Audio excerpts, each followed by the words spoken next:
दोस्तों Donald Trump ने एक और जगह ढूंढ ली है टैरिफ लगाने की, जो है मूवीज। उन्होंने कहा है कि यूएस की जो मूवी है और मूवी मेकिंग कैपेबिलिटीज है उनको दूसरे देश छीनते चले जा रहे हैं। अब हमारे देश में बहुत कम मूवीज बनती है और इसी के साथ साथ हॉलीवुड ऑलमोस्ट डिस्ट्रॉय होने की कगार पर पहुंच चुका है, जिसकी वजह से दूसरे देशों की मूवीज काफी ज्यादा बिजनेस कर रही है यूएस के अंदर भी। तो अब हम उनके ऊपर 100% टैरिफ लगाएंगे। जो मूवीज यूएस के अंदर नहीं बनाई जाएंगी और बाहर बना के वो फिर बाद में यूएस के अंदर दिखाना चाहेंगे तो उनके ऊपर 100% टैरिफ लगेगा। मतलब जितने का टिकट आज बिकता है उससे दुगने का टिकट बिकेगा यूएस के अंदर, तब जाके वहां के लोग उस मूवी को देख पाएंगे। तो मतलब कि जो RRR है, बाहुबली है, पुष्पा जैसी मूवीज हैं वो तो बनती ही इंडिया के अंदर है, लेकिन अगर वो बाहर देश में इतनी ज़्यादा देखी जाती हैं तो भैया उसके ऊपर अब टैरिफ लगेगा, खासतौर पर यूएस के अंदर। बाकी कंट्रीज़ का मालूम नहीं है। तो यहाँ पर बॉलीवुड तो खैर पहले से ही डिस्ट्रॉय हो चुका है, उनका कुछ चलता नहीं। अब ये जो मूवी मैंने बताई RRR, बाहुबली, पुष्पा, ये तो साउथ इंडस्ट्री की मूवी है। तो मतलब कि बॉलीवुड कहेगा चलो हमारा क्या है, हम तो यहीं पे दिखा लेंगे, लेकिन बाकी जो बड़ी बड़ी मूवीज होती हैं जो कि मतलब वर्ल्ड वाइड काफी ज्यादा बिजनेस करती हैं, उन पर काफी ज्यादा इंपैक्ट पड़ेगा इस 100% टैरिफ की वजह से।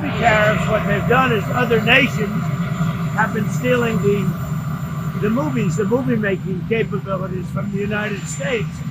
And I said to a couple of people, what do you think? I've done some very strong research over the last week, and we're making very few movies now. Hollywood is being destroyed. Now, you have an incompetent, grossly incompetent governor that allowed that to happen. So I'm not just blaming other nations, but other nations, a lot of them, दोस्तों finally Skype ने कह दिया है टाटा अलविदा bye bye, क्योंकि अब ये shut down हो रहा है। 2003 में बनी ये कंपनी बहुत ज़्यादा चली थी। मतलब ये जो सॉफ्टवेयर था हम पीसी में काफ़ी ज़्यादा यूज़ करते थे इंटरनेट से कॉल करने के लिए, वीडियो कॉल करने के लिए। 2003 में ये बनी थी, मैं बता दूं। उसके बाद 2005 में इसको ईबे ने परचेज कर लिया था और उसके बाद में 2011 में $8.5 बिलियन में इसको माइक्रोसॉफ्ट ने परचेज कर लिया था। इनके पास में ऐसी टेक्नोलॉजी होती थी कि जिससे कि हम इंटरनेट के जरिए कॉलिंग कर सकते थे, वो भी लंबे लंबे वक्त के लिए। और अब फाइनली 5 मई को इन्होंने टाटा बाय बाय कर दिया है, शट डाउन कर दिया है अपने आप को, क्योंकि 2017 से थोड़ा सा डाउनफॉल इनका आया था। उसके बाद में जब कोविड आया तो इनको लगा कि भाई अब हम चलेंगे, लेकिन हुआ क्या,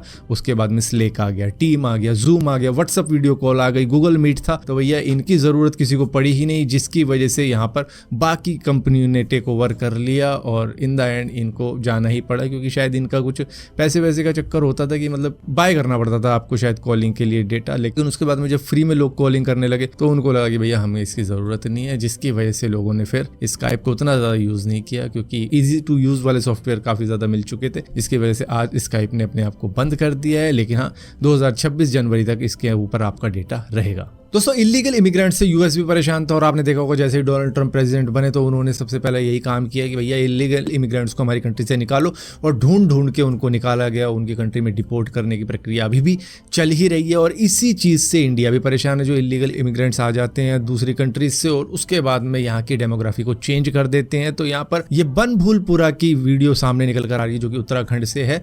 तो यहाँ पर दिखाया जा रहा है कि किस तरीके से जब पुलिस आइडेंटिटी वेरिफिकेशन कर रही है तो पता लगा कि बंदों ने घर के बाहर ही ताले लगा रखे हैं ताकि ऐसा लगे कि घर में कोई भी नहीं है। तो घर के घरों में जब इस तरीके से ताले लगेंगे तो भैया शक तो होता ही है। तो पुलिस ने देखा कि भाई घर में लोग हैं और बाहर से बस ऐसे ही ताला मार रखा है। तो यहाँ पर निकाल के फिर आइडेंटिटी चेक हुई कि कौन इलीगल है और कौन लीगल है इस जगह के ऊपर। ये तो आवाज सुनाई नहीं दे रही तुम्हें, कहाँ के रहने वाले तुम? लेके अपना आधार कार्ड और सारी आईडी। अरे भाई मैं पूछ रहा हूँ आप कहाँ से जाते हो? इसमें भी तो ताला बाहर से लगा। कहाँ से चल लाओ खोलाओ, लाओ चाबी लाओ। ये बढ़िया है, बाहर ताला, बाहर ताला, अंदर आदमी बैठा है। ताला अंदर आदमी है, चाबी दो। ये सिस्टम बढ़िया है। आओ तो ये ऐसा क्या सिस्टम है कि बाहर ताला लगा के अंदर बंद हो। और यहाँ पर दोस्तों इलीगल इमिग्रेंट्स की बात करें तो मुरादाबाद से एक बड़ी खबर सामने आ रही है कि 22 पाकिस्तानी महिलाएं यहाँ पे लॉन्ग टर्म वीज़ा के ऊपर रह रही थी मुरादाबाद के अंदर, जहाँ पर उन्होंने शादी की और अब वो दादियाँ तक बन चुकी हैं। उनके 95 बच्चे हुए यहाँ पर, जिनके भी बच्चों के बच्चे हो चुके हैं। और इनकी फैमिली ट्री अगर देखोगे तो ये 22 से अब फैमिली ट्री अगर देखें इन द एंड 500 हो चुके हैं, जिनके पास आधार कार्ड भी है, राशन कार्ड भी है और गवर्नमेंट की सभी सुविधाएं ले रहे हैं और वोटर आईडी भी है। पाकिस्तान की 22 महिलाएं और 2 पुरुष कई दशक से रह रहे हैं। पुलिस की जांच के अनुसार सभी पाकिस्तानी महिलाओं ने यहां आकर शादी की है। उनके बच्चों के भी बच्चे हैं।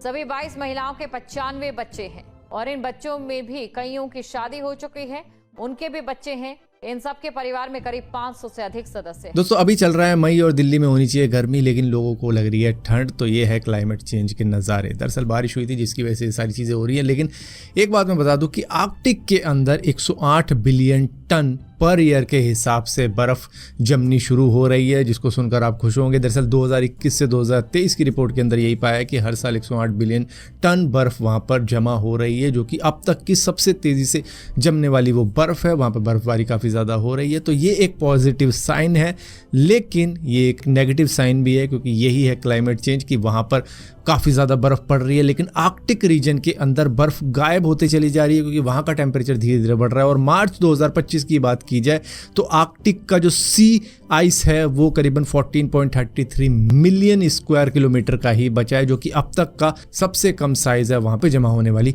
बर्फ़ का। तो ये एक पॉजिटिव साइन भी है एंटार्क्टिका के लिए कि वहाँ पर अब तक की सबसे ज़्यादा बर्फबारी हो रही है।